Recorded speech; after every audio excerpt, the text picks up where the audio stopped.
हजार बागों का शहर हजारीबाग। जी हाँ, हजारीबाग हमेशा सुर्खियों में रहता है जब भी कोई पर्व त्योहार आता है। जैसे रामनवमी की बात कर लें तो वहीं दूसरी तरफ शिवरात्रि की बात कर लें। शिवरात्रि में इस बार वहां जमकर हिंसा भड़की है। जी हाँ, हिंसा दो गुटों में हुआ है और दो समुदायों में हुआ है।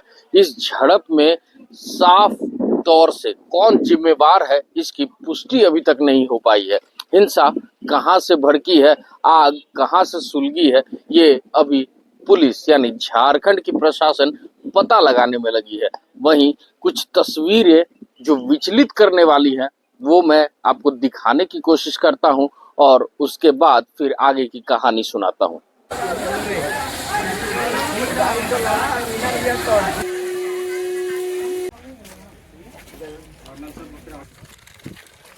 आइए हो, फोर्स लेके आइए।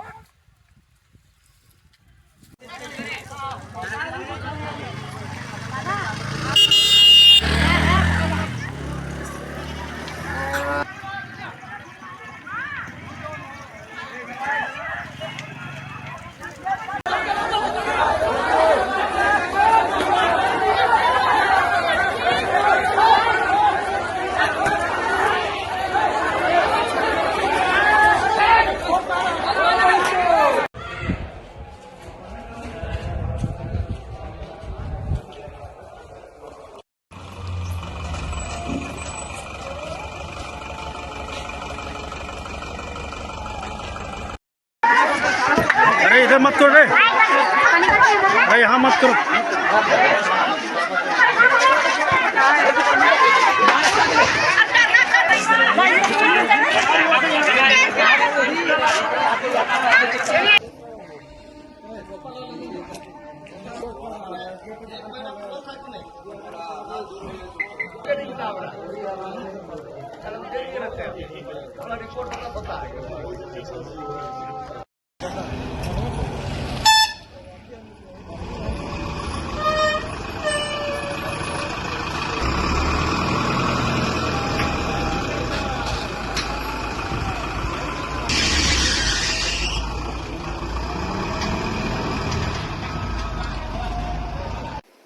तो अभी आपने देखा कि झारखंड के हजारीबाग के इचाक क्षेत्र में कैसे हिंसा भड़की और हिंसा के बाद अब झारखंड प्रशासन उस पे काबू पाने में जुटी हुई है और साथ में छानबीन करने में जुटी हुई है। लेकिन ये मुद्दा वहीं नहीं ठहरा, ये मुद्दा अब झारखंड के विधानसभा में भी गूंजता नजर आया है।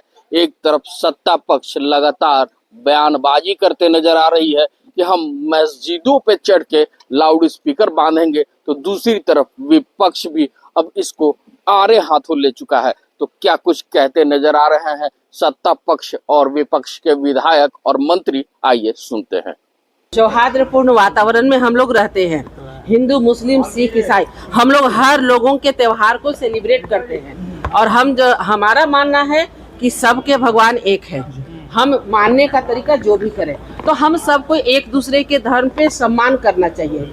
लेकिन जब रामनवमी हो तो पथराव हो, जब शिवरात्रि का आप झंडा बांधने गए या लाउड स्पीकर लगाने गए तो पथराव हो। आखिर स्कूल के भवन में गेट में मीनार बनाने का या मंदिर बनाने का आदेश कौन दिया? आज अगर कोई भी उसमें बढ़ के बनाते तो प्रशासन वहाँ कहाँ सोया हुआ था? आखिर प्रशासन भी चाह रहा क्या कि यहाँ पर दंगा भड़के? और हद हो गई तब जब माननीय मंत्री के पद में रहते हुए ऐसा बचपना नहीं, मतलब इतना घटिया बयान देते हैं कि आज आरएसएस के लोगों ने दंगा भड़का रहा है। आप जा करके स्थान का निरीक्षण करिए। हम लोग भी, हमारा विधानसभा तो नहीं लेकिन लोकसभा क्षेत्र में आता है, और वहाँ की एक एक घटना को लीजिए। लोग क्या कर रहे थे? क्योंकि महाशिवरात्रि का पर्व है, लोग झंडा बांध रहे थे, लाउड स्पीकर बांध रहे थे। प्रशासन ने आकर के समझाया भी, हाँ भाई कि महाशिवरात्रि 2 दिन का है, 2 दिन तक ये लगेगा, किसी को कोई फर्क नहीं पड़ना चाहिए। आराम से लोग अपना काम कर रहे थे। आप आते हैं, गाड़ी में आग लगा देते हैं, गाड़ी को कुआं में डाल देते हैं, पथराव शुरू करते हैं। ये आदेश किसको मिला, कौन दिया? कहीं ये मंत्री जी तो नहीं दिया आदेश? कहीं मंत्री जी तो असामाजिक तत्वों को वहां नहीं भेजने का काम किए? क्योंकि आज माननीय मंत्री जी का जो बयान कि आरएसएस को भड़काना और दंगा कराने आता है, तो हमें लगता है कि जो सार्वजनिक बयान ये माननीय मंत्री जी दे रहे, माननीय इरफान अंसारी जी, हम सभी धर्मों का, जाति का सम्मान करते हैं, सभी पर्व त्योहारों को मिलकर मनाते हैं, लेकिन जिस प्रकार माननीय मंत्री जी का बयान है, ये कहीं ना कहीं झारखंड में अव्यवस्था और आपराधिक तत्वों को बढ़ावा देने वाला है। इसलिए इसे कभी भी माफ नहीं करना चाहिए और निश्चित रूप से सरकार को संज्ञान में लेना चाहिए। और ये हेमंत सरकार अगर चाहती है कि उनके माननीय मंत्री का ऐसा बयान दे करके और लोगों को भड़काने का काम करे, तो फिर यहाँ पर हम सब भी कोशिश करेंगे, शांतिपूर्ण वातावरण रखने का कोशिश करेंगे।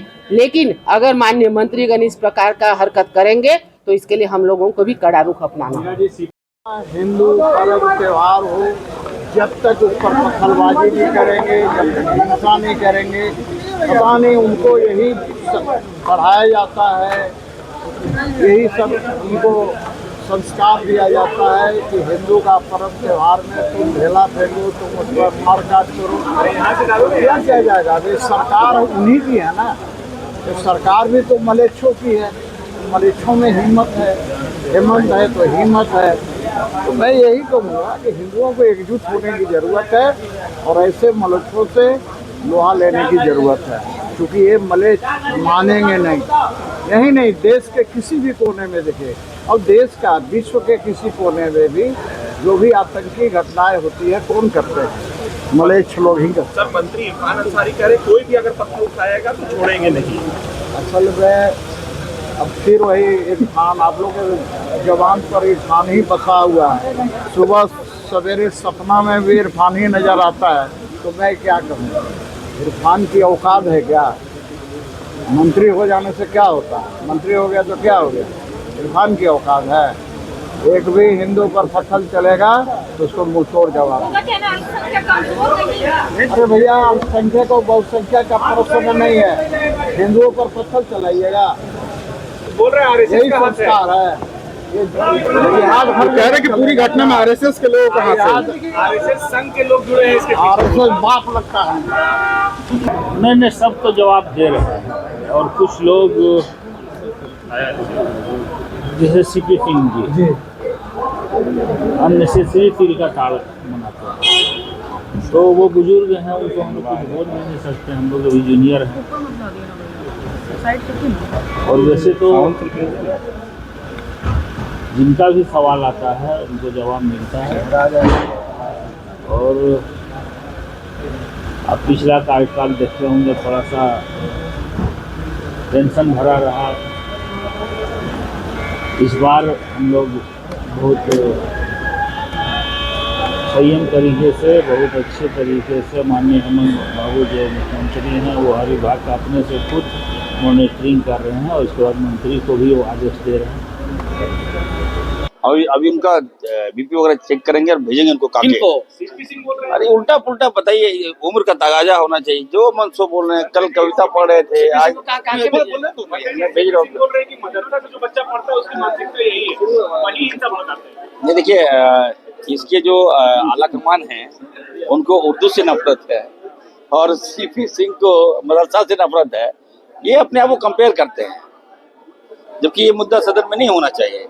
नहीं तो आपको मैं संस्कृत पढ़ता हूँ, मेरा जो एडिशनल सब्जेक्ट रहा है संस्कृत, ठीक है, तो उर्दू उनको ही पढ़ना चाहिए। कहाँ चला गया मामला? क्या ये लोग जनता को मूर्ख बनाता है सदन में उल्टा पुल्टा बोल के, ताकि मैसेज गलत जाए। नहीं तो बाबूलाल जी आपको अच्छे लगते हैं, सीपी सिंह खराब नहीं, मैं ये कर रहा हूँ कि आए आप देखिए, जिस तरह से हल्की बातें कर रहे थे कौन? सीपी सिंह, बगल में बाबूलाल जी भी थे जी, वो भी उठ सकते थे। सदन की अपनी गरिमा होती है ना, और गरिमा को आप तार तार कर रहे हैं, सदन को तार तार कर रहे हैं। इनका अनुभव का लाभ लेना चाहिए। वो लगता है कि दिन ब दिन जूनियर होते जा रहे हैं, कोई भी उनको टोक दे रहा है। अब वो बताइए, मंत्री को नहीं पहचान रहे हैं। क्या लक्षण क्या है? डॉक्टर तो है आप? नहीं तो हमको लगा इनको थोड़ा सा हम थेरेपी देंगे, हम चिंता मत कीजिए। कौन सा भाई क्या थेरेपी हम पूरी तैयारी के साथ हाउस नहीं आ रहे बिल्कुल तैयारी के साथ आ रहे हैं। जिस तरीके से बोल रहे थे प्रदीप यादव के सवालों को लगा कि तैयारी है नहीं। नहीं, ऐसी हमारे मंत्री काफी सजग हैं, काफी पढ़े लिखे हैं और ऐसी बात नहीं है। प्रदीप जी जो है काफी अनुभवी है, उनका जो क्वेश्चन बहुत टारगेटेड होता है, जानकारी के साथ वो आते हैं। मुझे तो कल मैं रात भर क्वेश्चन की तैयारी कर लिया, हमें लगा कि प्रदीप यादव जी का क्वेश्चन है, अब पता चला कि कोई प्रदीप है तो हजारीबाग का, तो फिर भी रिलैक्स हो गया कि चलो भाई कोई दिक्कत नहीं है, करिए। तो देखा अभी आपने कि झारखंड सरकार के मंत्री और साथ में विपक्ष के विधायक कैसे लगातार सरकार को हजारीबाग के मुद्दे पर घेरते नजर आ रही है। अब झारखंड का हजारीबाग अभी भी जल रहा है और इसके पीछे किन उपद्रवियों का हाथ है, ये फिलहाल प्रशासन छानबीन में जुटी हुई है। लेकिन अब देखना दिलचस्प होगा कि झारखंड का हजारीबाग कब तक ऐसे ही जलता रहता है या फिर प्रशासन के सामने कुछ हाथ लग पाता है। ऐसे ही तमाम खबरों के साथ जुड़े रहने के लिए हमारे चैनल को लाइक एंड सब्सक्राइब जरूर करें। अमित कुमार, इंडिया डायलॉग, मुद्दा आपका।